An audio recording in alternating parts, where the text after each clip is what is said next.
All right, guys, so first part of this whole little transmission series, okay?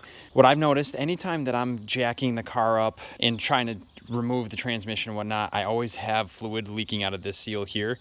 So all I did is went to Z1 and I got a new transmission rear main seal. So basically all we're gonna do there is just swap out this one for that one. If you do this when it's in the car and you still have fluid in it, it's basically gonna leak out, okay? So just make sure that you drain the fluid before you actually do this. I have this actually sitting up on a crate, so it's a little bit easier for me to access it and be able to press that in there. Okay guys, so I have the new seal here. All I did was just pop the other one out with a pair of pliers, and now all I'm gonna do is just use a little bit of the gear fluid and just kind of just rim it around the seal here, just a little bit, just to help it seat better. But obviously don't go too crazy, just to lube it up just a tad.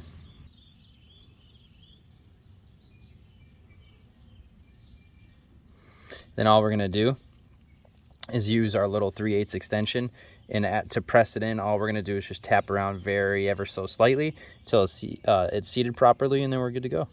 So as you guys can see, seal is in nice and flush, so it should be good to go, no more leaking. So now I'm actually gonna drain out whatever fluid is left here. So if we're looking at the transmission, this is the top, the front of the bell housing here that connects to the back of the motor, okay? This is where our clutch sleeve attaches to. So our drain plug is mainly gonna be on the bottom, okay? So this is our drain plug right here. And then our fill plug is right here. So typically, if you have this out of the car already, it'd be a lot easier to fill this when it's out of the car, like on the ground or whatnot.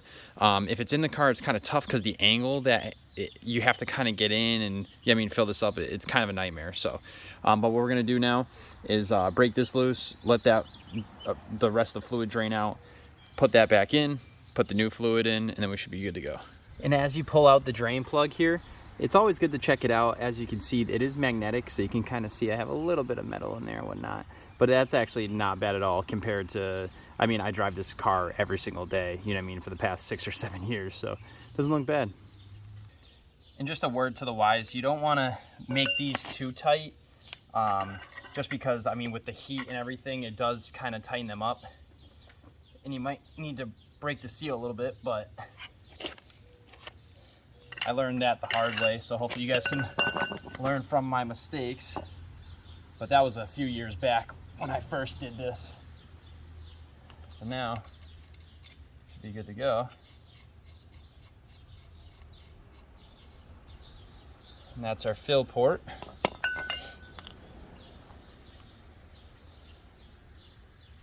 Try to clean this up a little bit. Everything is just so gunky from the power steering leak and the oil leak that I had prior. It's so nasty. There's nothing like a nice brand new clean transmission. Like, I love that like gunmetal silver look. But okay, so now we're just gonna fill this puppy in. So for an NA manual transmission, it takes 3 quarts of 75/90.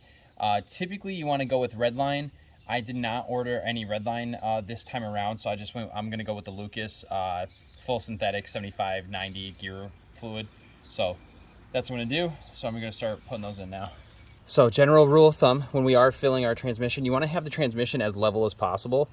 And then on top of that, when we're gonna start putting these quarts in, once the fluid starts to leak out a little bit, that's when you know that you're good. So if I have it like so, and there's fluid starting to leak out, that means that it's full. Then you can stop filling it and then put the plug back in. So quickest and easiest way I've seen filling this up is throwing a funnel in here. And obviously the first couple you can kind of just do this because it's not gonna be that big of a deal. And all you're gonna do is grab your bottle and start filling her up. Okay guys, so I did about 2 1/2 of the third. So now I am actually using the nipple on this, and all I'm gonna do is start squirting in here. And once I start to see it come out, basically that's about full. So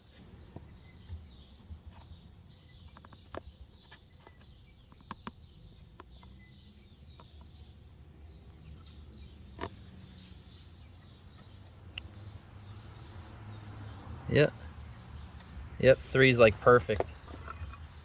Now we're just gonna put our plug back in, torque it down a little bit, and be good to go.